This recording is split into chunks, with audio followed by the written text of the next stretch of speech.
Hi. Hello. నమస్తే అందరికి. Welcome to my channel. ఇప్పుడు మనం చెప్పుకోబోతున్న స్టోరీ 'మనసా పలకవే' ఎపిసోడ్ 62.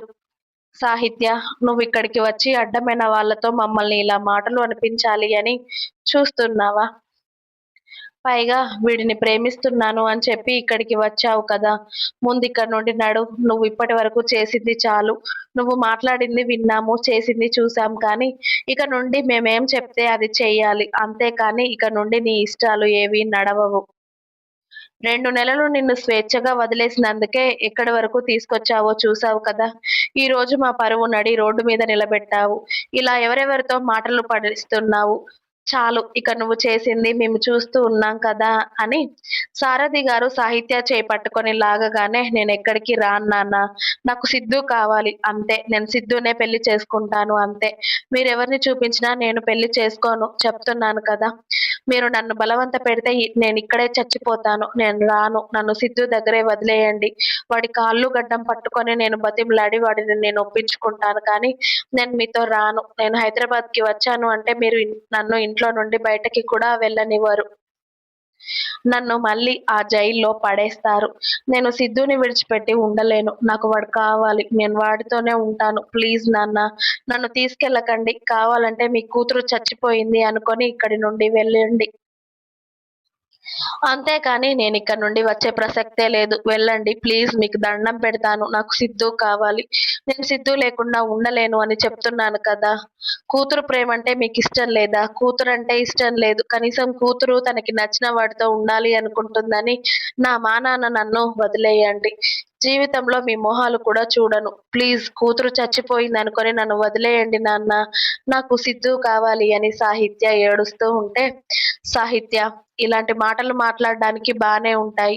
కానీ చూడ్డానికి చాలా చండాలంగా ఉంటాయి. ప్లీజ్ పరువు పోతుంది. అర్థం చేసుకో ముందు. నువ్వు మీ ఇంటికి వెళ్ళు. తర్వాత మాట్లాడుకుందాం. ఇలా గట్టిగా మాట్లాడితే ఊరందరూ ఇక్కడే పంచాయితీ పెడతారు. ప్లీజ్ నువ్విక్కడి నుండి వెళ్ళిపో ముందు మీ ఇంటికి వెళ్ళిపో అన్నాడు సిద్ధు. నువ్వు నా ప్రేమని ఒప్పుకునే వరకి నేను ఇక్కడి నుండి కదిలే ప్రసక్తే లేదు సిద్ధూ. నువ్వు నాకు కావాలి అని చెప్తున్నా కూడా ఎందుకు నువ్వు నా ప్రేమని అర్థం చేసుకోవట్లేదు? అందరికీ నేను పిచ్చిదానిలాగా కనబడుతున్నానా? నా ప్రేమ నీకు కనిపించట్లేదా?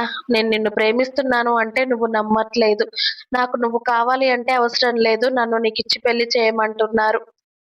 చేయమని అంటున్నారు. అసలు నేను మీ కళ్ళకి పిచ్చిదానిలాగా కనబడుతున్నానా? మనిషిలాగా కనబడట్లేదా?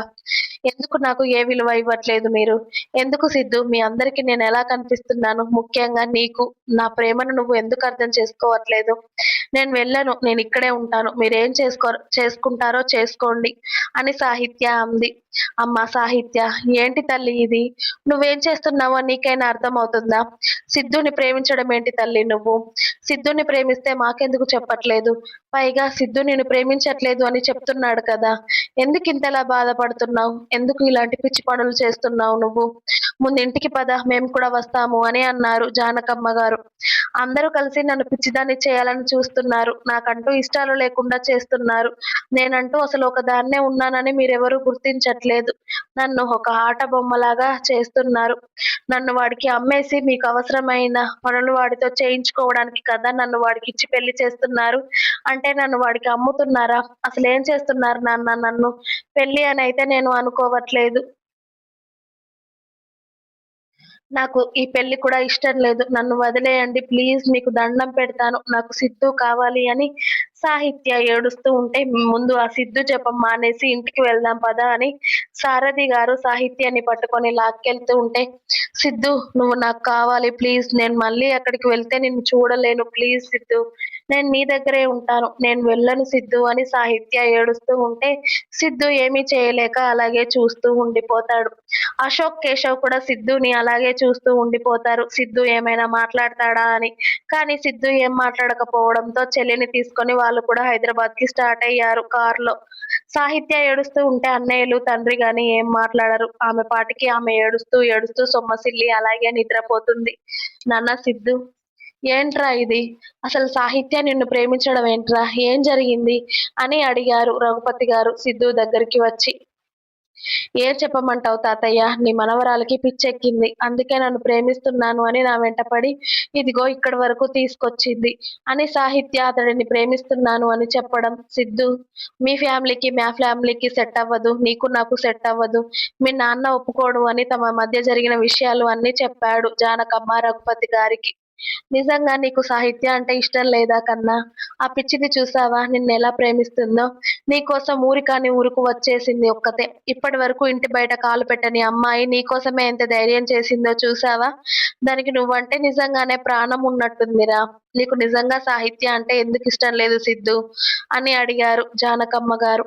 చెప్పాను కదా అమ్మమ్మ, తనకి నాకు సెట్ అవ్వదు. తనని నేను పెళ్లి చేసుకుంటే తను నాతో కలిసి బతకలేదు. ఇక్కడ ఇలా వాళ్ళ నాన్న చూసిన సంబంధం చేసుకుంటే తను జీవితంలో సంతోషంగా ఉంటుంది. వదిలేయండి. తను వెళ్ళిపోయింది కదా, తను ఇక మళ్ళీ ఇక్కడికి రాకుండా చూసుకోండి పెళ్లి అయ్యే వరకు. లేకపోతే తన తెలివి తక్కువతనంతో ఇంకా కష్టాలను తెచ్చుకుంటుంది. ఇప్పటికే తనని ఏమంటారో వాళ్ళ ఇంట్లో. మీరు మీ కూతురికి ఫోన్ చేసి చెప్పండి. సాహిత్య ఏదో తెలియక చేసిందని చెప్పండి. సరేనా? నేను వెళ్తున్నాను నానమ్మ అని సిద్ధు అతడి బైక్ తీయడంతో, అదంటే ఇష్టం లేకపోతే దాని గురించి అన్ని జాగ్రత్తలు ఎందుకు చెప్తున్నావు సిద్ధు అన్నారు జానకమ్మ గారు. తనని ఇక్కడికి వచ్చాక 2 నెలలు చూశాను నానమ్మ. తను నాకు చాలా దగ్గరగా ఉంది. తను ఎంత అమాయకురాలో నాకు తెలియదా? నేను చూపించిన కాస్త ఆదరణని, నా ఫ్రెండ్‌షిప్‌ని ప్రేమ అనుకొని పొరబడుతుంది అంతే. కానీ తనని నేను ప్రేమించట్లేదు నానమ్మ అని చెప్పి సిద్ధు అక్కడి నుండి వెళ్ళిపోయాడు. ఇంకా ఉంది. మీకు నా స్టోరీస్ నచ్చినట్టయితే ప్లీజ్ నా ఛానల్‌ని తప్పకుండా సబ్స్క్రైబ్ చేయండి.